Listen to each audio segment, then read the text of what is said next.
जब मैं पुलिस की नौकरी में था वो सरकारी नौकरी थी। उसके अपने नियम हैं, कायदे हैं, कानून हैं, प्रक्रिया है। राजनीति के उसके भिन्न है। और जो पुलिस में 20 साल का बच्चा भर्ती होना चाह रहा है वो 10 किलोमीटर नहीं चल सकता, मेरे तो बड़े तो पुलिस लायक है ही नहीं। आवश्यकता पड़े तो दौड़ने, राजनीति में जरूरत नहीं पड़ती, नहीं दौड़ते। बीजेपी फिर कांग्रेस, एक ही बार तो बीजेपी गया था और एक बार कांग्रेस में बदला कहाँ। जो गया 4 साल रहा, फिर मैंने निर्णय लिया कि मैं नहीं रहूंगा। कांग्रेस के नेता 24 घंटे की राजनीति के लिए जाने जाते हैं। आवश्यकता पड़े पर आप उपलब्ध हो या नहीं। तो हरीश मीणा जी हैं, वो गहलोत सरकार के खिलाफ धरने पर बैठे। ये सचिन पायलट हैं, उनका कट्टर उनके समर्थक हैं। मैं जनप्रतिनिधि हूँ जनता के साथ। ये राजस्थान में सुधार की आवश्यकता है कांग्रेस पार्टी को। जो भी नए विचार आएंगे हम उनका स्वागत करेंगे। क्या राजस्थान के अंदर कांग्रेस को अब क्या वो रीजनल लीडरशिप के ऊपर जाना चाहिए, बजाय एक राजस्थान का एक नेता, अलग अलग क्षेत्रों से जो नेता हैं उनकी कलेक्टिव लीडरशिप के ऊपर आना चाहिए? राजस्थान जैसे प्रदेश में रीजनल लीडरशिप हो नहीं सकती, क्योंकि इसमें डाइवर्सिटीज बहुत है। कांग्रेस की सरकार और बीजेपी की वो अपने विषय पर जनता की आवश्यकता पूरी करनी चाहिए दोनों पार्टियों को। नुकसानदायक तो नहीं कहूँगा, पर अनप्रॉफिटेबल बिजनेस हो गया। कोई किसान कितना भी बड़ा हो अपने बेटे को किसान नहीं बना सकता। तो उनको ऑल्टरनेट, आप तो इंडस्ट्री खोलो, रोजगार दीजिए और कोई अपॉर्चुनिटीज दिए। यहाँ वो ऑल्टरनेट अपॉर्चुनिटी। मैं किसी पार्टी की बात नहीं करता, मैं जनता की बात कर रहा हूँ। पेपर लीक को एक बड़ा इशू उस वक्त में बनाया था और वो कारगर भी रहा, क्योंकि आप सत्ता में अब नहीं है। नहीं, मैं मानता हूँ अगर किसी ने कोई गलती करी है, मैं किसी गलती को डिफेंड नहीं करता हूँ, पर मैं उसको सिर्फ कार्यकाल से नहीं थे, कांग्रेस के टाइम हुआ भी। हर जागरूक जनप्रतिनिधि का ड्यूटी है कि व्यवस्था में कोई अगर खामियां हैं, कोई कमियां हैं, उनको जान। नहीं सर, पर अब ये तो क्योंकि पार्टी ने तो ऐलान कर दिया। हाँ। आप ये कह रहे हैं कि मैं जनता से पूछूंगा। नहीं, जनता से पूछूंगा। चुनाव कैसे, चुनाव तो लड़ूंगा। चुनाव, हाँ, ये क्लियर कैसे लड़ूंगा को पता रहे। हाँ। चुनाव कैसे लड़ूं? सर, मैं पंजाब केसरी के जरिए टोंक सवाई माधोपुर की ईमानदार, सच्ची और प्रगतिशील जनता को ये कहना चाहूंगा, कृपया सबकी सुने, करें वो आपकी मन को। कृपया जाति, बिरादरी और धर्म पे आप मत पड़ो, क्योंकि वोट में हर जाति का व्यक्ति वोट देगा, हर धर्म का व्यक्ति वोट देगा, और वोट उसके पास एक है। तो वोट उसको दो जो आपके स्वयं के हित में हो, आपके देश के हित में। नमस्कार।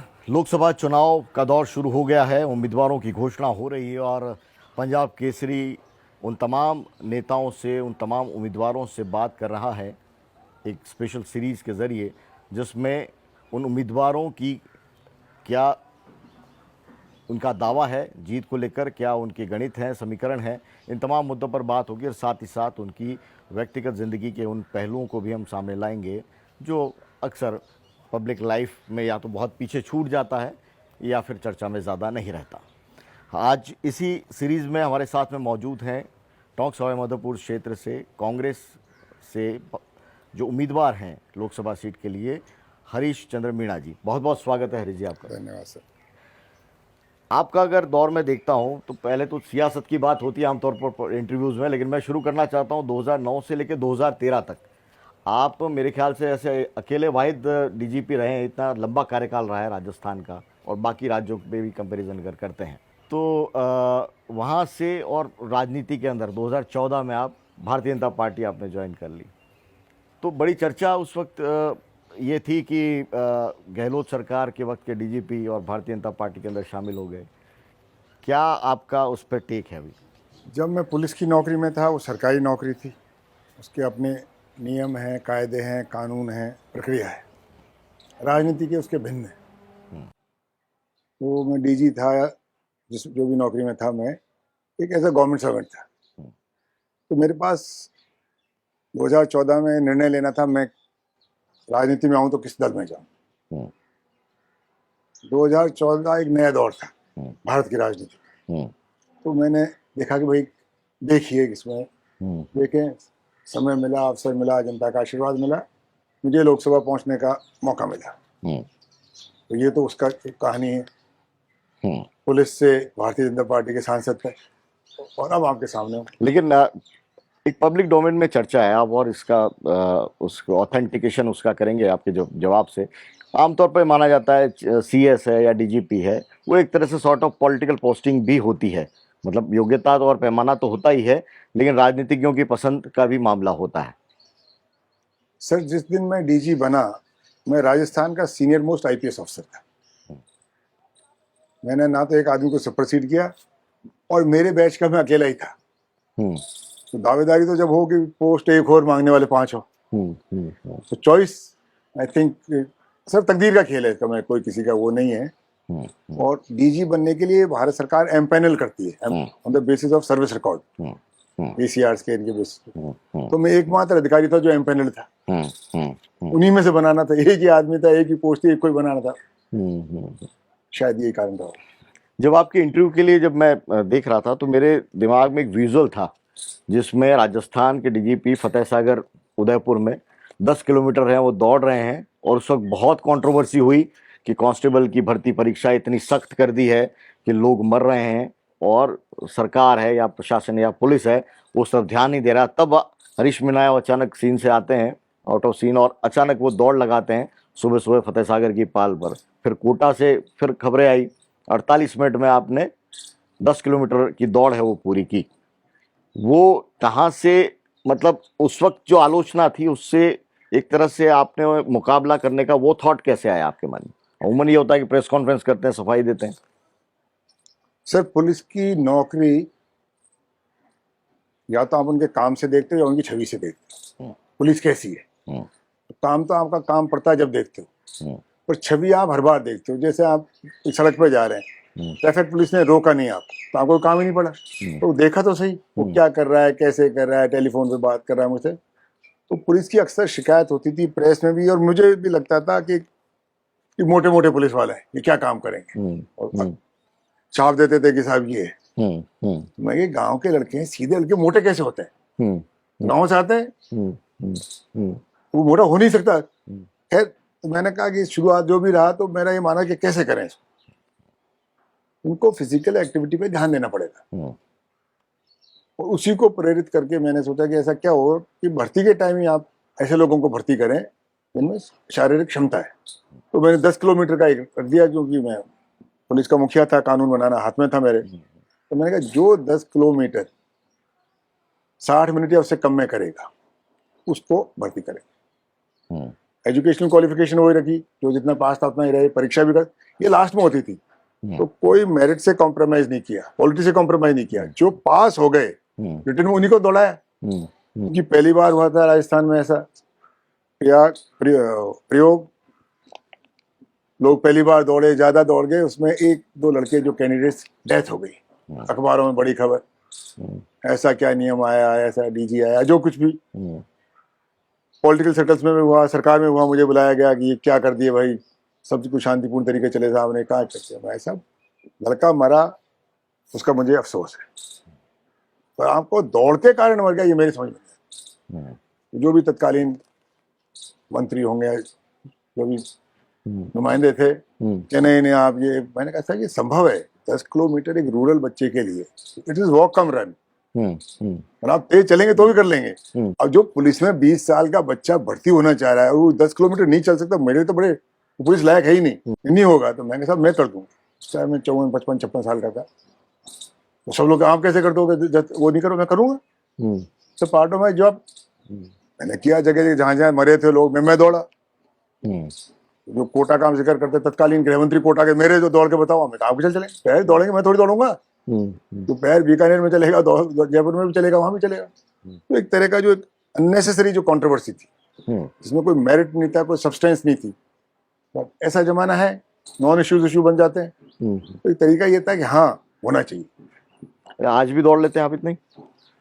आवश्यकता पड़े तो दौड़ने, राजनीति में जरूरत नहीं पड़ती नहीं दौड़ते। लेकिन ये बड़ा यूनिक आइडिया था, ये खुद ने आपने सोचा था या कहीं आपने ऐसा आपने मैंने कहीं किताब में पढ़ा था, मैंने कभी पढ़ा था सर जी कि इंग्लैंड पुलिस में जो पूरी दुनिया की पुलिस फोर्स है, इंग्लैंड पुलिस पे मॉडल्ड है, जिसको बॉबी बोलते हैं कांस्टेबल को। तो उनके 2 तरह की, एक तो जो जांच पुलिस वाले करते हैं उनकी रिक्वायरमेंट अलग है, जो लॉ एंड ऑर्डर की ड्यूटी जो सड़क पे रहता है जिसको जनता देखती है उसकी रिक्वायरमेंट्स अलग है। तो हमारी चूंकि पुलिस को रोज जनता सड़क पे देखती है तो उसके अपीयरेंस का भी फर्क पड़ता है। एक आपको रेस्ट पोस्ट आदमी मिले या स्वस्थ आदमी मिले, जनता का फर्स्ट इंप्रेशन वो पड़ता है ना, एक अच्छा पड़ता है। और एक लेजी, क्लमजी, बेडौला, मेरा ये था कि आपका अपीयरेंस तो ठीक हो, उसी दिशा में था। बाकी मेरा कोई पर्सनल एजेंडा नहीं था, कोई मेरा कुछ लेना नहीं, जो भी भर्ती हो वो मेरिट पे हो। लेकिन यकीनन उस वक्त में जिसने देखा तो लगा कि वाकई अगर इस तरह के एग्जाम्पल हैं वो सेट हो सकते हैं। बहुत अच्छा पुलिस का आपका करियर रहा। राजनीति में जो आपके आलोचक हैं वो एक परसेप्शन लेके चलते हैं कि हरीश मीणा जी हैं वो पॉलिटिकल सही टाइम पे डिसीजन है या किस पार्टी में रहना है वो तय नहीं कर पाता। आपके जैसा बंदा जो बिल्कुल पुलिस के एक डिसिप्लिन में रहा है और उसका एक बड़ा डिसीजन मेकिंग एक बहुत बड़ा एक उसमें रोल होता है, पॉलिटिकली क्या हो गया? सही हुआ। कहाँ? बीजेपी फिर कांग्रेस। एक ही बार तो बीजेपी गया था और एक बार कांग्रेस में मतलब बदला कहाँ? जो गया 4 साल रहा, फिर मैंने निर्णय लिया कि मैं नहीं रहूंगा, तो 2 बार तो बीजेपी कांग्रेस से जीत रहा हूँ, उसी कॉन्स्टिट्यूंसी, वही सीट, वही पार्टी, कुछ नहीं बदला मैंने। आगे जब आप सांसद बने, एक ब्यूरोक्रेट से आप सांसद बने, लाइफ में क्या बदलाव आया? लोगों की एक्सपेक्टेशन, क्योंकि वो भी एक तरह की पब्लिक लाइफ थी लेकिन वो एक सर्टेन उसके अंदर कुछ लिमिटेशन थी। अब ये पॉलिटिकल डोमेन में आया तो पूरी तरह से एक तरह से आपकी पर्सनल लाइफ तो कुछ रही नहीं। किस रूप में आपने अपने आप को ढाला? क्या बदलाव महसूस हुआ? सब पर्सनल लाइफ के लिए अगर आपको समय निकालना है, हर आदमी के पास, दुनिया का सबसे बड़ा अगर कोई नेता है, अमेरिका का राष्ट्रपति है, तो सबसे व्यस्त होना चाहिए। वो भी छुट्टी पे जाते हैं, वो भी फैमिली लाइफ 8 साल जाते हैं। 24 घंटे में आप मैनेज कैसे करते हो? टाइम मैनेजमेंट भी तो एक चीज है ना। बहुत सारे लोग चाय की दुकान में 24 घंटे बैठ रहते हैं, करते कुछ नहीं, और सारे दिन आते भाई चर्चा करी, क्या चर्चा करी? 5 मिनट में कर लो। जैसे मैं ऑफिस आता हूँ, कोई आया नहीं है, कोई नेता नहीं आता, मैं आता हूँ, खाना खा के 10-11 बजे नहा धो के दाढ़ी बना के आ जाता हूँ, शाम को 6 बजे चल जाता हूँ। अब 6 बजे बाद बैठ के मैं क्या करूँ? सब सरकारी कार्यालय बंद हो जाते हैं, मैं किसको फोन करूंगा? तो आने जाने वाले अपने गांव चले जाते हैं, घर चले जाते हैं। तो अब अनावश्यक काम को मैं 24 घंटे की राजनीति करता हूँ, आवश्यकता उतनी करो। तो इट इज, ये आपके ऊपर है। और जनता बहुत, कांग्रेस के नेता तो 24 घंटे की राजनीति के लिए जाने जाते हैं, खासतौर से आप अशोक गहलोत, मैं सचिन किसी के पायलट। कुछ नहीं कह रहा, मैं मेरे बारे में कह रहा हूँ। जनता अच्छी है, आप जनता की नजर से अपने आप को देखो। आप खुद कह रहे हो मैं अच्छा हूँ, मैं 24 घंटे करते होंगे, मुझे किसी के बारे में कुछ पता। मैं कह रहा हूँ आवश्यकता पड़े पे आप उपलब्ध हो या नहीं है। कुछ समय पहले, कुछ साल पहले मेरी कॉन्स्टिट्यूंसी में एक आदमी को पुलिस वालों ने मार दिया, मैं जाके भूख हड़ताल पे बैठा, मैं सत्ता पक्ष एमएलए था, मेरी पार्टी के खिलाफ बैठा। तो लोगों ने ऐसा भी उसका प्रचार किया कि ये कांग्रेस के खिलाफ है, कांग्रेस के एमएलए। मैं कह नहीं, मैं कांग्रेस के खिलाफ नहीं हूँ, मैं अत्याचार के खिलाफ। अगर मेरी पार्टी भी अत्याचार करेगी, मैं जनता का साथ दूंगा, अत्याचार का साथ। तो पुलिस वाले ने मारा, बेवजह मारा। वही एक्ट है ऐसे। उसको लेकर एक सवाल उठता है कि हरीश मीणा जी विद इन कांग्रेस के अंदर भी कई तरह की अलग अलग हैं, वो कैंप्स में हैं। तो हरीश मीणा जी हैं वो गहलोत सरकार के खिलाफ धरने पर बैठे, ये सचिन पायलट हैं उनका कट्टर उनके समर्थक हैं। मैं जनप्रतिनिधि हूँ जनता के साथ। पॉलिटिकली तो आपका अलाइनमेंट दिखता है सचिन पायलट कैंप पे ज्यादा है। कौन सा कैंप है मुझे बताओ ना। मैं आपको बताइए, जब मैं एमएलए का चुनाव लड़ा, ये लास्ट अभी 4 महीने पहले, मेरे प्रचार में सचिन पायलट साहब नहीं आए, अशोक गहलोत नहीं आए, डोटासरा नहीं आए। और मैं किस कैंप में हूँ? कोई प्रचार करने नहीं आया 1 मिनट के लिए। लेकिन जब सरकार के अंदर 2 विधायक हैं इधर उधर हो रहे थे, तब तो आप एक कैंप में थे। मैं मेरे विचार के साथ कि राजस्थान में सुधार की आवश्यकता है कांग्रेस पार्टी, और जो भी नए विचार आएंगे हम उसका स्वागत करेंगे। उस वक्त का जो दौर था उसका आउटकम क्या रहा, रिजल्ट क्या रहा आपकी नज़र में? पॉलिटिकली तो सब लोग उसका एनालिसिस करते हैं, बट हरीश मीणा उसका एक पार्ट थे उस पूरे सिस्टम में। उस वक्त का जो दौर चला था, उसका आउटकम आपको क्या लगा? मैं मेरा बता सकता हूँ, हर आदमी इंडिविजुअल है, उसके अपने विचार है। हम हमारी बात कांग्रेस हाईकमान के पास रखने गए थे, कांग्रेस हाईकमान ने हमको बुलाया व्यक्तिगत रूप से, सबसे सुना जो हमारी बात कहती है। ये तो कहने गए थे कि ये करना है, लेकिन वो डैमेज नहीं हुआ, क्योंकि कांग्रेस का जो रिजल्ट रहा विधानसभा चुनाव में, वो उसके पीछे एक बड़ा रीजन ये भी माना गया कि कांग्रेस के अंदर अंदर जितने कैंप हो गए हैं, मतलब पब्लिक के अंदर ये चर्चा बहुत रही। उसके बाद कितनी सीटें आई हमारी? पर बहुमत तो नहीं आया ना सरकार। कितनी सीटें आई? 70 आई। जब एक थे, जब 21 आई थी, 21 आई थी, जब तो सब एक थे, कोई कैंप नहीं था। तो 21 बेटर है, 70 बेटर है। तो मतलब कैंप पे रहने का फायदा? नहीं, मैं नहीं कह रहा हूँ। आप अपनी नजर, जनता क्या चाहती है हम वो करेंगे जो जनहित में होगा, जो जनता चाहेगी, क्योंकि हम जनप्रतिनिधि। क्या राजस्थान में कांग्रेस में, आप सवाल का जवाब टाल भी सकते हैं, आपके ऊपर है, लेकिन मेरा सवाल है कि क्या राजस्थान के अंदर कांग्रेस को अब क्या वो रीजनल लीडरशिप के ऊपर जाना चाहिए, बजाय एक राजस्थान का एक नेता, अलग अलग क्षेत्रों से जो नेता हैं उनकी कलेक्टिव लीडरशिप के ऊपर आना चाहिए, और पिछली सरकार में मिसिंग था कहीं ना कहीं। राजस्थान जैसे प्रदेश में रीजनल लीडरशिप हो नहीं सकती क्योंकि इसमें डाइवर्सिटीज बहुत है। हमारी कॉमन लैंग्वेज नहीं है, तो अच्छी बात, मैं उसको अच्छा मानता हूँ। और स्टेट्स में कॉमन लैंग्वेज है। आज राजस्थान में पंजाब, जो गंगानगर हनुमानगढ़ में कोई और बोली बोलता है, डूंगरपुर बांसवाड़ा में कोई और बोलता है, जैसलमेर बाड़मेर में कोई बोलता है, धौलपुर, ये आप अगर एक दूसरे से बात करने के लिए कोई हिंदी बोलनी पड़ती है, खुद की भाषा में बात नहीं कर सकते। तो यहाँ रीजनल पार्टी या रीजनलिज्म का स्कोप नहीं है, और एक किसी जाति विशेष का डोमिनेशन नहीं है। 200 एमएलए हैं, किसी भी जाति के 35 एमएलए नहीं है 200 में से। तो जो सब में सहमति बनेगी वही राजस्थान में होगा, और वही होना चाहिए, और वही हो रहा है। लेकिन अभी जो इस वक्त चुनाव के अंदर बातचीत हो रही है, जैसे चूरू के अंदर राहुल कस्वा को ले आए, नागौर के अंदर हनुमान बेनीवाल के साथ समझौते की बात हो रही है चर्चा में, और उसको लेकर ये कि उसमें भी कांग्रेस के अंदर दो थॉट्स हैं कि हनुमान बेनीवाल की लीडरशिप या उसके अंदर हमको शामिल होना चाहिए, नहीं होना चाहिए। What do you think? Sir देखो, ये लीडरशिप के इश्यूज हैं, परसेप्शंस हैं। अगर कोई आप करना चाहोगे, 2 आदमी समर्थन करेंगे, 2 कहेंगे मत करो, तो निर्णय हाईकमांड को लेना है, और जो भी पार्टी के हित में हो ले। मेरा कोई इंडिविजुअल कोई राय नहीं। आपकी कॉन्स्टिट्यूंसी की पॉलिटिक्स के ऊपर जाते हैं, क्या मुद्दे हैं? क्योंकि टोंक सवाई माधोपुर में आप उस जिले के अंदर विधायक भी रहे हुए हैं, आप वहाँ के निवासी हैं, बामनवास के। आपके बड़े भाई नमो नारायण मीणा लंबे वक्त तक वहाँ से सांसद रहे, मंत्री रहे। टोंक सवाई माधोपुर के डेवलपमेंट के इशू, खास तौर से रेल का मुद्दा एक लंबे समय से ऐसा चला आ रहा है कि वो कोई भी सरकार हो या कोई जनप्रतिनिधि हो उसको सॉल्व उस तरह से कर नहीं पाया है। और इलेक्शन रैलीज में कई बार मैंने भी कवरेज किया है, हर बार भाषण में नेताओं का यही एक वादा होता है। ये टोंक जिले में मुद्दा ज्यादा है, सवाई माधोपुर में नहीं। हाँ, सवाई माधोपुर में तो टोंक जिले में ये है, टोंक जिला रेल से कनेक्टेड नहीं है, जिला मुख्यालय भी कनेक्टेड नहीं है। अब वो अनफॉर्चुनेट है, होना चाहिए, रेल की सुविधा होनी चाहिए। पास में सवाई माधोपुर है, जयपुर है, कहीं से अजमेर से जहाँ भी करे, वो जनता को रेलवे फैसिलिटी मिलनी चाहिए। कांग्रेस की सरकार हो, बीजेपी की, वो अपने विषय है, पर जनता की आवश्यकता पूरी करनी चाहिए, दोनों पार्टियों को मिले। बार बार बात चलती है, पर इस पर अभी तक कोई गंभीर ग्राउंड पे कोई काम नहीं हुआ है। It should be done. वो द स्टेट गवर्नमेंट जमीन दे, तो स्टेट गवर्नमेंट देगी, केंद्र सरकार बनाएगी, दोनों के सहयोग से।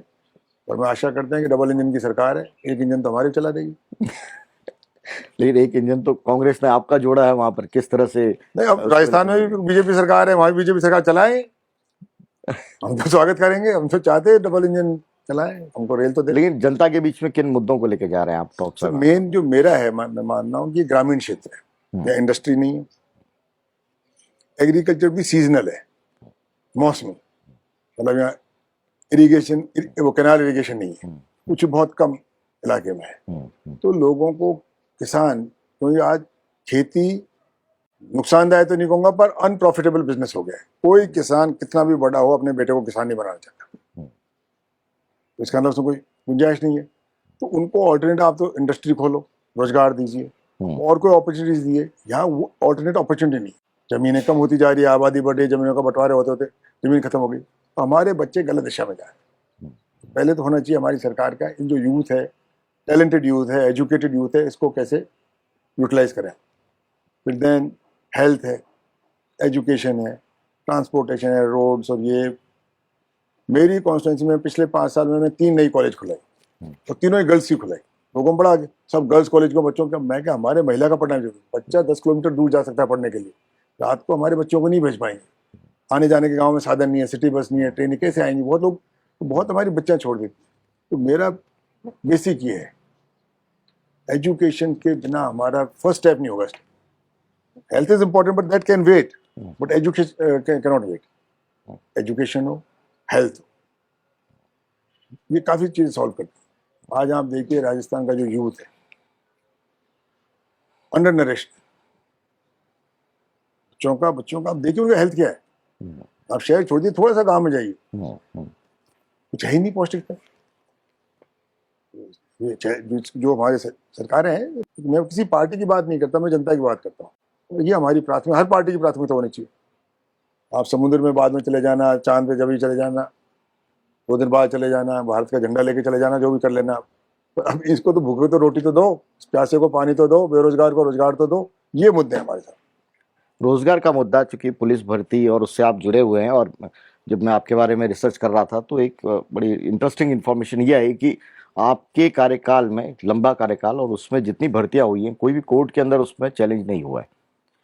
और ये ऐसा ही भर्ती वाला जो इशू आया है, और आप ही की सरकार उस वक्त में थी, कांग्रेस की सरकार, क्या आप भी उस वक्त आप भी प्रभावी भूमिका में थे?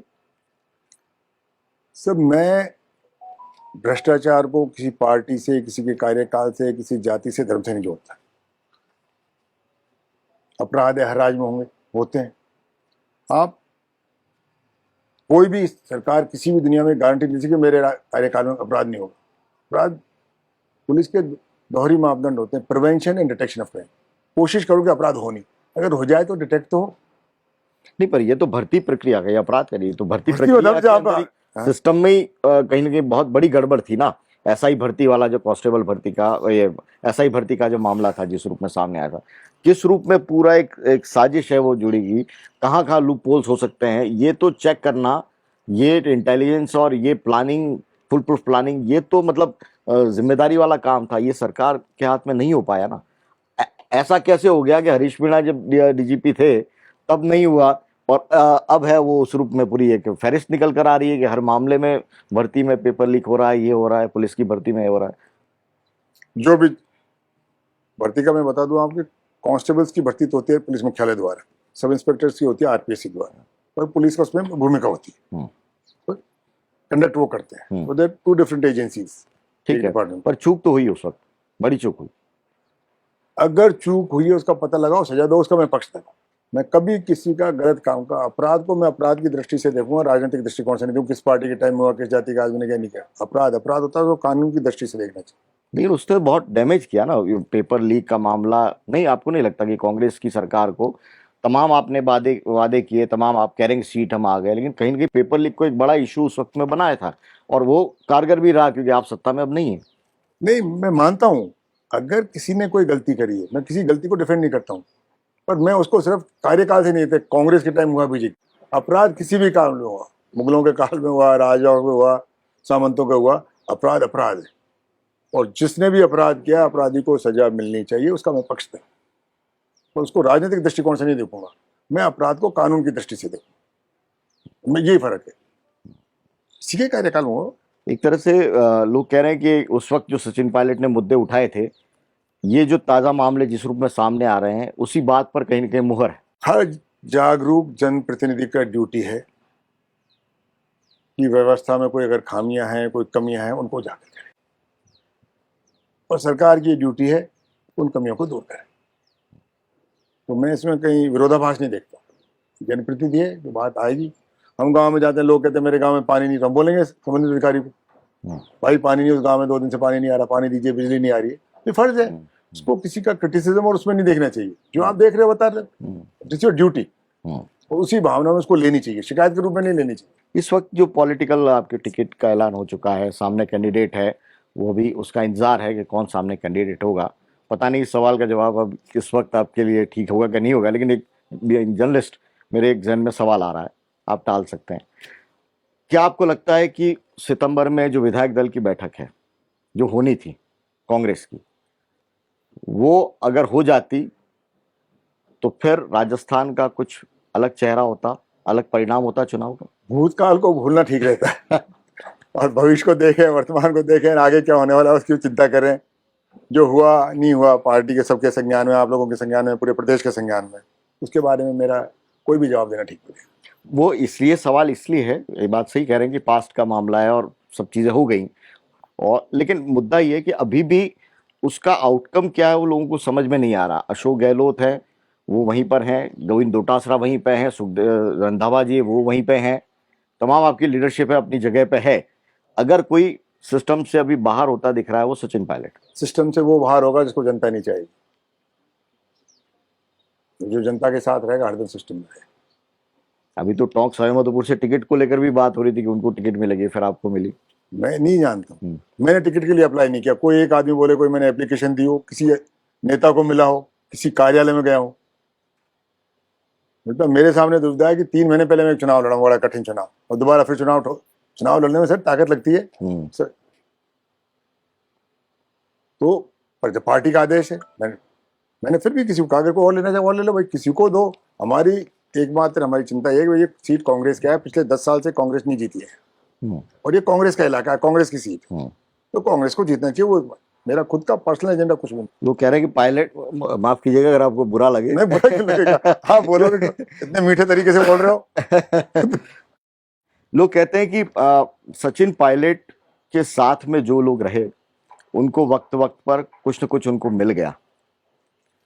एक तरह से सचिन पायलट के नाम का इस्तेमाल हुआ, अगर दूसरे शब्दों में कहूं, और सचिन पायलट को जो उनका वाजिब हक है वो नहीं मिला।